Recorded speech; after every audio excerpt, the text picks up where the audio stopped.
نحمدہ ونصلی علی رسولہ الکریم اما بعد فاعوذ باللہ من الشیطان الرجیم بسم اللہ الرحمن الرحیم۔ السلام علیکم دوستوں، امید کرتا ہوں سب خیر خیریت سے ہوں گے۔ 27ویں آئینی ترمیم ہو چکی ہے۔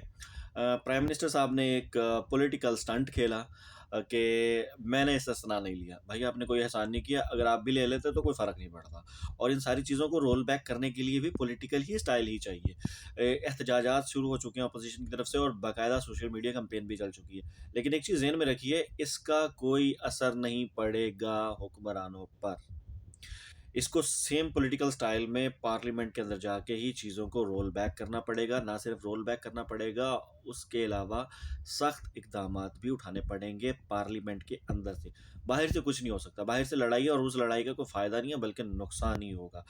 دوسری طرف ٹرمپ صاحب نے دے کے بیان 7 طیارے گرا دیے، 8 طیارے گرا دیے، 6 طیارے گرا دیے، کروا کے اینڈ آف دی ڈے کیا کیا؟ انڈیا کے ساتھ دفاعی معاہدہ کر لیا۔ اب آپ کہاں کھڑے ہیں؟ کیونکہ آپ سعودیہ کے ساتھ دفاعی معاہدہ کیا اور سعودیہ نے امریکہ کے ساتھ دفاعی معاہدہ کیا۔ اسرائیل کے اندر آپ پروٹیکشن دینے کے لیے چلے گئے ہیں اور انڈیا نے امریکہ کے ساتھ دفاعی معاہدہ کر کے آپ کو بلاک کر دیا۔ اب آپ کے پاس صرف ایک آپشن رہ گئی ہے اور وہ ہے افغانستان کی۔